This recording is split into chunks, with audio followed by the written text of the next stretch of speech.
जब 2014 में सरकार बनी तो उस सरकार को बनने के बाद लोगों ने कहा कि लोग कांग्रेस से बहुत परेशान थे, 2G 3G जीजा जी तरह तरह की जो है चीजें हुई। उसके बाद जो है एक नया विकल्प का जरूरत था और प्रधानमंत्री जो है चुन करके आए। जब वो चुन करके आए थे ठीक उससे पहले एक बड़ा जोरदार मूवमेंट हुआ था, अन्ना हजारे का मूवमेंट। अरे मैं भी अन्ना, तुम भी अन्ना, जिधर देखो अन्ना अन्ना। अन्ना नहीं गांधी है, देश का दूसरा गांधी है। मतलब गजब गजब। हर मतलब जिस पत्रकार को आज आप अरविंद केजरीवाल को गाली देते हुए सुनते होंगे, वो अरविंद केजरीवाल का तो ऐसी चरण वंदना की पूछिए मत। ये मतलब अरविंद केजरीवाल बात कर रहे हैं। अरविंद केजरीवाल जो है वो व्यक्ति नहीं है, अवतार है। ऐसा वही पत्रकार कर रहे थे, तो ऐसे तो वो नहीं कर रहे होंगे, इन्वेस्टमेंट होगा। मेरा क्वेश्चन है कि अन्ना हजारे आंदोलन में जो माहौल बनाया गया वो भाजपा के लिए डायरेक्ट माहौल नहीं बनाया गया, इनडायरेक्ट माहौल बनाया गया। इनडायरेक्ट माहौल कैसे होता है?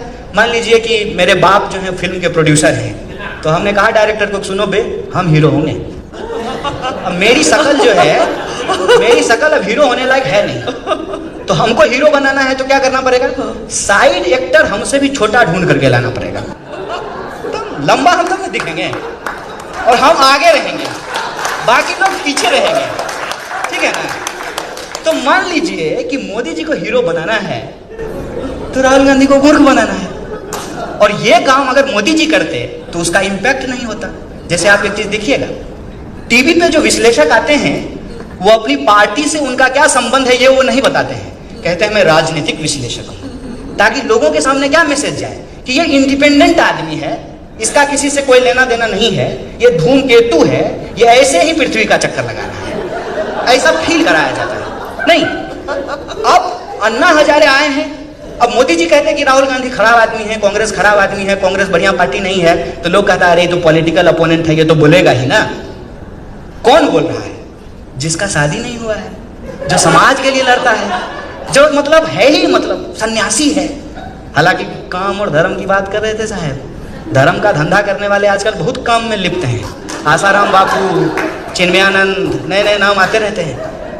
तो ऐसा फील कराया गया। फिर प्रधानमंत्री चुन करके आए और प्रधानमंत्री ने कहा कि बाकी काम जब दूसरे लोगों ने कर दिया है तो हम पॉजिटिविटी फैलाएंगे। नहीं, सबका साथ सबका विकास, 15 लाख आपके खाते में आएंगे, 2 लाख नौकरी मिलेगी हर साल, 2 करोड़।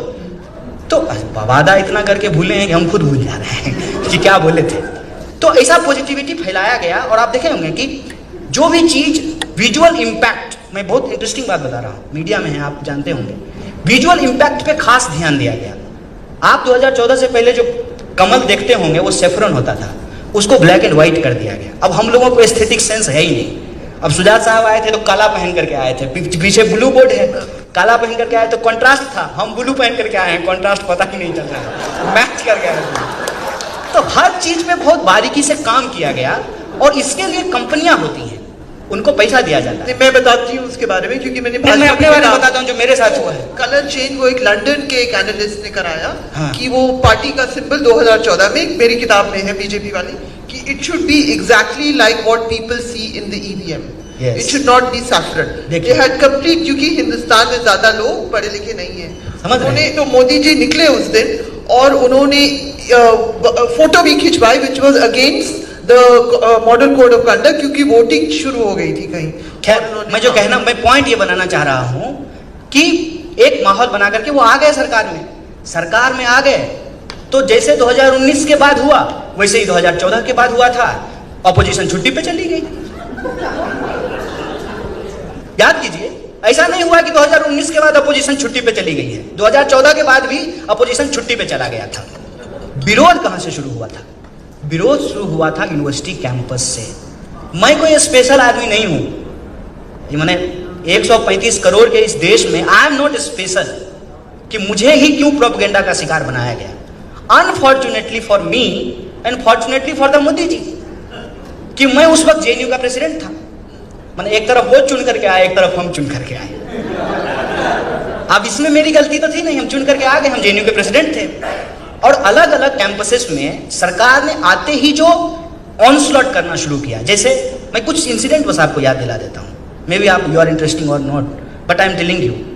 अंबेडकर पेरियार स्टडी सर्किल था IIT मद्रास में, उस पर बैन कर दिया गया।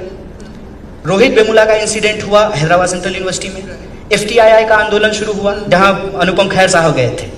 ऐसे ही बीवी जो है वो नहीं सांसद होती हैं, गाना तो गाना पड़ता है सरकार के पक्ष में। उनकी वाइफ जो है वो सांसद है और वो जो है बाद में FTII के डायरेक्टर भी बने थे। उस FTII में मूवमेंट हुआ, अलग अलग यूनिवर्सिटी में मूवमेंट हुए। सो JNU चूंकि दिल्ली में है, बसंत कुंज में है, आप सब लोग चाहते होंगे कि काश घर हो दिल्ली में तो बसंत कुंज में हो, बड़ा पॉश जगह है, पहाड़ी है, जंगल है, खूबसूरत माहौल है, हरियाली है, वहाँ पे हमारी यूनिवर्सिटी है। और वो यूनिवर्सिटी जो है एक ऐसी यूनिवर्सिटी है जहाँ जा करके डर नहीं लगता है। मतलब हम आप लोगों की कृपा से जो है, हालांकि हम अलजेब्रा में बोल रही थी मुंह से पैसा कमाता है, हम पैसा नहीं लिए अलजेब्रा में आने के लिए। तो 5 स्टार होटल में डर लगता है।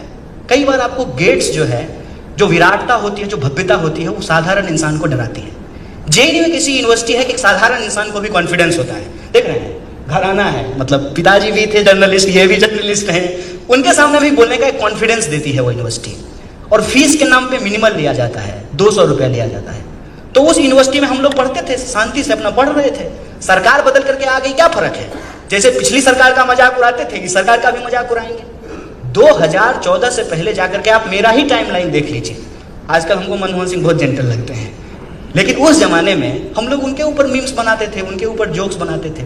और यूनिवर्सिटी में यही माहौल होता है कि अपने सवाल को लेकर के स्टूडेंट जो हैं वो प्रोटेस्ट करते हैं, सरकार कुछ मानती है, कुछ नहीं मानती है। This is normal course of action. लेकिन ये सरकार जब चुन करके आई तो JNU अपने आप में ये जो अलग अलग जगह पे मूवमेंट हो रहे थे उसका सेंटर बन गया।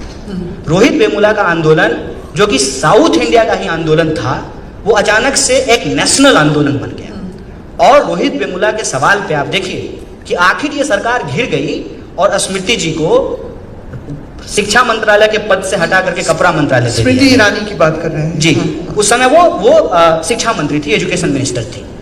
तो ये सब जब हुआ तो सरकार ने सोचा कि ये जो यूनिवर्सिटी है, ये जो लड़के हैं, ये तो हमको 5 साल तंग करेंगे, तो 5 साल के बाद उनको 5 साल फिर जीतना है। तो उस स्पेस को और उन लोगों को बदनाम करना जरूरी था।